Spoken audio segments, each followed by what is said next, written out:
کچھ دن بابیوں نے رہنے دیا، پھر کہا کہ شوہر اور سوکن کو منا لو اور اپنے گھر جاؤ، کیا عمر بھر ایسے ہی دربدر رہو گی؟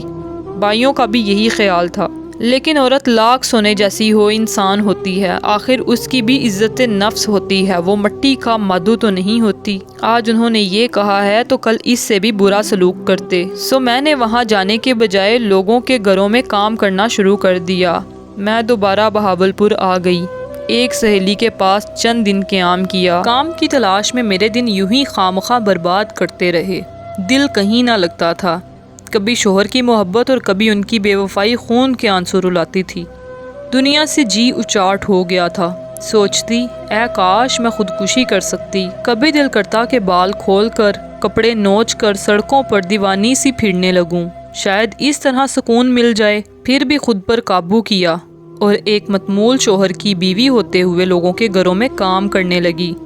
کافی عرصہ بعد ایک روز کسی نے بتایا کہ تمہاری سوکن کو نہ جانے کیسا بخار ہوا کہ وہ پاگل ہو گئی، ننگے سر ننگے پاؤں لباس سے بے پرواہ گھر سے باہر بھاگ جاتی تھی، چیختی چلاتی۔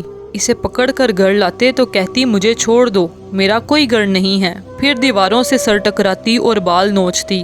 اس کا یہ حال سن کر مجھے بہت افسوس ہوا۔ میں بچوں سے محبت کرتی تھی اور پاگل ماں کے بچوں کا کیا حال ہوا ہوگا یہ تو ہر کوئی جانتا ہے، وہ بیچارے کس طرح خوف زدہ اور قسم پرسی میں ہوں گے۔ وہ معصوم ماں سے محروم ہو گئے، اگر میں وہاں ہوتی تو انہیں اپنے پروں میں چھپا لیتی، اپنے کلیجے سے لگا لیتی، نہ جانے اب ان کا کیا حال ہوگا۔ تھوڑے دنوں بعد وہ بیچاری گھر سے سڑک پار کرتے ہوئے کسی بس تلے آ گئی اور اس کی موت واقعہ ہو گئی۔ اس کے بعد محی الدین کو میری یاد آئی، اس نے بڑے جتن کیے کہ مجھے واپس گھر لے جائے۔ کئی بار ان کوٹھیوں کے چکر لگائے جہاں میں کام کرتی تھی، جب بھی اس کا سامنا ہو جاتا میرا خون کھول اٹھتا۔ اس کی بے وفائی نے مجھے نفرت کی آگ میں جلا دیا تھا، میں نے اس کے ساتھ جانے سے انکار کر دیا۔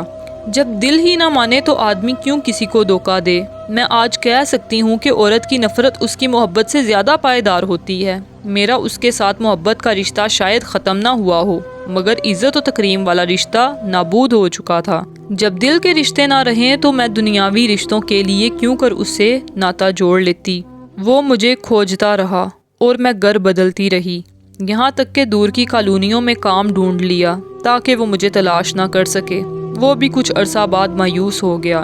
کبھی اس نے اس پرانے گھر جا کر میرا پتہ کیا ہوگا جہاں میں پہلے کام کرتی تھی، وہاں بھی کبھی کبھار جاتی ہوں، انہوں نے یہاں کا پتہ دے دیا ہوگا۔ سنتی ہوں کہ اس کا بھی کسی کام میں دل نہیں لگتا، پریشان رہتا ہے، توبہ کرتا ہے مگر سکون نہیں پاتا۔ کسی کے دل کو توڑنا جس میں سچی محبت بستی ہو کوئی ہنسی کھیل تو نہیں۔ اس نے میری زندگی کو کھلونا سمجھا اور کھیل کر پھینک دیا۔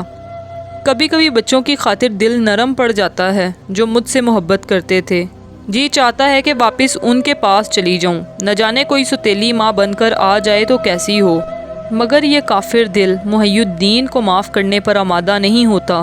انسان پر ایک وقت ایسا آتا ہے کہ وہ اپنے دل سے مجبور ہو جاتا ہے، سو میں بھی دل سے مجبور ہوں۔